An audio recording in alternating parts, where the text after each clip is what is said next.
You're now listening to A-Rod Music.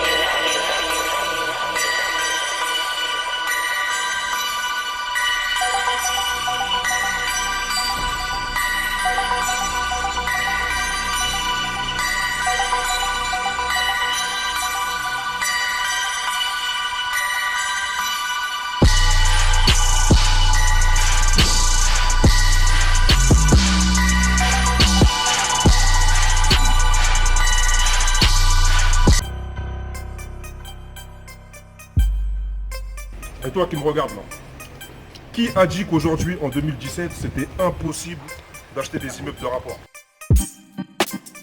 Qui a dit que c'était impossible à 30 ans, en venant du 93, du 95, du 77, du 78 ou même du Nord, même chez les ch'tis si tu veux, qui a dit que c'était impossible d'obtenir un crédit immobilier et acheter des immeubles de rapport pour pouvoir avoir un cash flow entre 800 et 2000 euros dans tes poches? Qui a dit que c'était impossible? Et pourtant, tous les jours, il y a des personnes qui ont 20 ans, 30 ans, qui arrivent à acheter des immeubles de rapport. Comment est-ce possible? Comment est-ce possible? Explique-moi comment ça se fait que là, je veux voir une personne qui a grandi à Kinshasa, qui est venue sur Paris, qui a investi à Lille, elle a à peine 30 ans, et elle achète un immeuble de rapport comme ça. Et toi, pendant ce temps-là, tu continues toujours à aller travailler, courir derrière un bus, pour un salaire de 1100 euros, pour un SMIC. Alors que tu as la possibilité d'investir dans l'immobilier. Donc là, ce qu'on va faire, c'est qu'on va aller voir la personne, elle va nous expliquer comment elle a fait pour acheter ce bien immobilier, mais surtout combien elle a acheté, combien elle perçoit de loyer, et combien de plus-value elle va faire avec ce putain d'immeuble de rapport. Donc vas-y, suivant.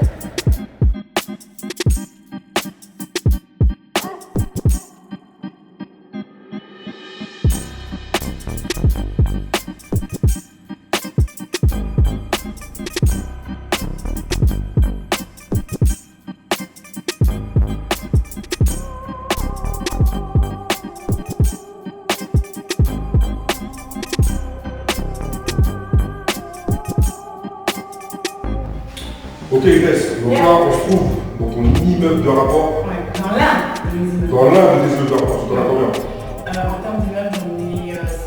T'en as 7? Oui. Félicitations. Alors, décris-moi un peu ton immeuble de rapport. Déjà, donc tu vas me dire pourquoi tu l'as acheté, et de combien d'étages il est composé, de combien d'appartements, combien tu l'as négocié, et à quel tarif tu as mis tes loyers. Et qu'est-ce qui te reste à la fin du mois quand tu as payé toutes tes taxes? D'accord. Alors, ici, on est dans la ville de Roubaix. On est sur un quartier pas très loin de toute communauté. Donc, quand tu as pu voir quand tu es arrivé, donc il y a le métro, il y a le tramway, il y a un lycée derrière, il y a une faculté à 2-3 rues plus haut. Alors, à 2-3 rues plus haut.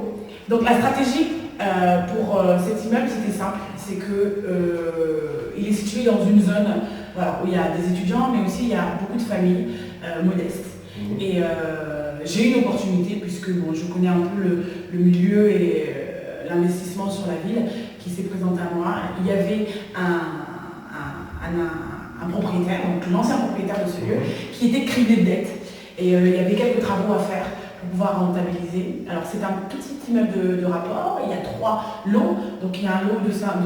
Alors quand tu dis 3 lots, c'est 3 appartements? 3 lots, voilà, c'est 3 appartements. Donc il y a au rez-de-chaussée 57 mètres carrés, qui détient également 33 mètres carrés de cour et un jardin de 60 mètres carrés derrière. Ensuite, au premier niveau, là où on se trouve actuellement, donc ici c'est près de 50 mètres carrés, j'ai plus les chiffres exacts, parce que je m'emmêle un peu les personnes et pas ça avec les nombres d'appartements que j'ai. Et au-dessus, un grand studio, comme tu as pu le voir, de 33 mètres, 33,5 ou 6 mètres carrés. Alors la stratégie pour cet immeuble, elle était simple. Comme l'ancien propriétaire avait un peu la corde au cou, et il devait une grosse somme d'argent, donc j'ai pu négocier. On est passé de 140 000 euros et il me l'a vendu à 100...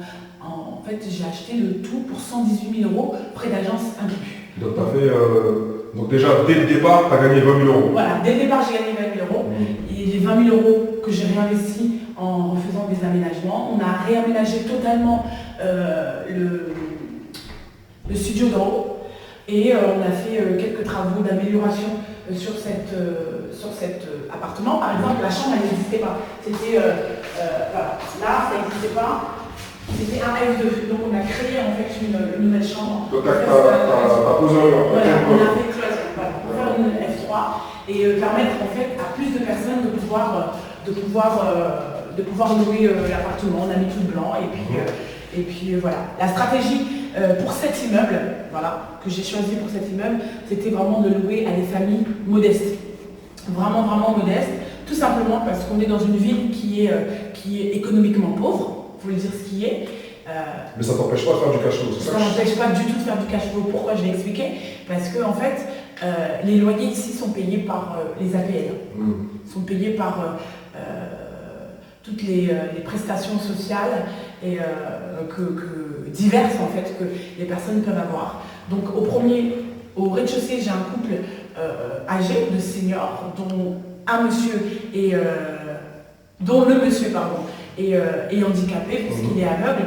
Du coup, tout son loyer est pris en charge par les prestations sociales.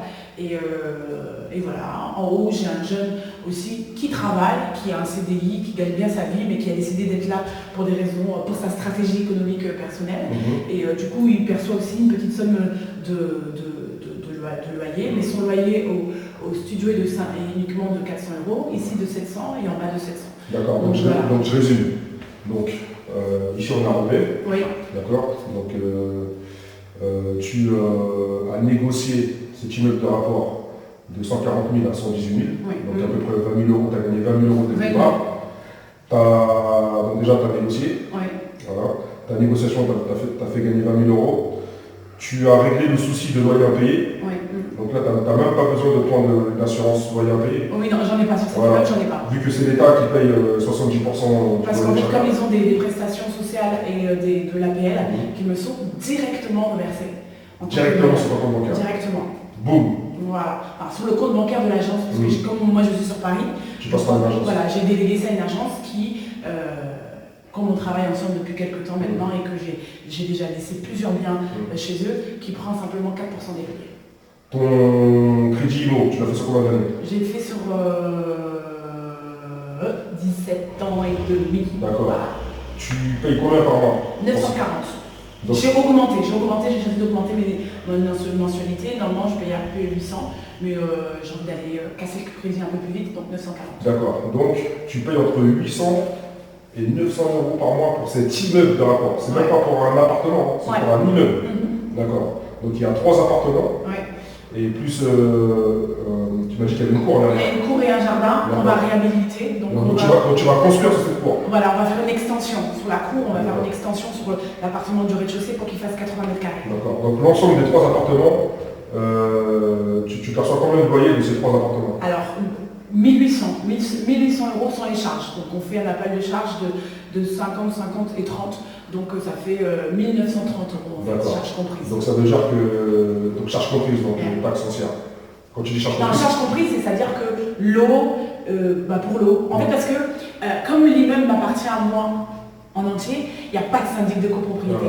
Il n'y a pas de syndic de propriété. Et il n'y a pas d'ascenseur. Et il n'y a pas d'ascenseur parce que c'est des escaliers. Et du coup, je fais quand même un appel de charge au niveau des locataires pour l'eau et pour l'entretien des chaudières. D'accord. Donc, et ta taxe foncière, elle est de combien? Elle est de 1129 €. D'accord, donc tu divises ça sur 12.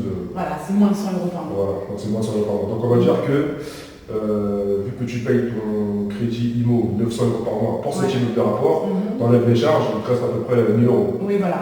Entre 800 et 900 €. Voilà. Donc ça veut dire que grâce à cet immeuble, Ouais. tu touches un SMIC dans tes poches. Sans rien faire. Donc tous les mois, sans rien faire, tu as ton SMIC dans tes poches. Voilà. Grâce à cet immeuble. Voilà. Et franchement, entre nous, ça a été difficile d'avoir pu financer Non, franchement. cet immeuble ou pas? Celui-là fait partie des anciens que j'ai, des premiers que j'ai eus. Ouais. Enfin, en termes d'immeubles, parce que j'avais fait des maisons avant, non, ça n'a pas été difficile. Parce que j'ai présenté, bon, j'étais aussi déjà investisseur déjà, mais j'ai présenté un bon projet à la banque. Moi j'aime bien, certains vont dire que c'est pas la peine, mais moi j'aime bien faire des mini-business plans. Voilà, pour montrer voilà ce que ça peut rapporter, on va faire des travaux, voilà ce que ça va donner, etc. En fait, tu as fait comprendre à la banque que tout le monde était gagnant. Que tu as apporté un business. Voilà, j'apporte un business, la banque elle est gagnante, et voilà. Ok, d'accord. Ok. Et j'avais une dernière question. Aujourd'hui, tu es entière.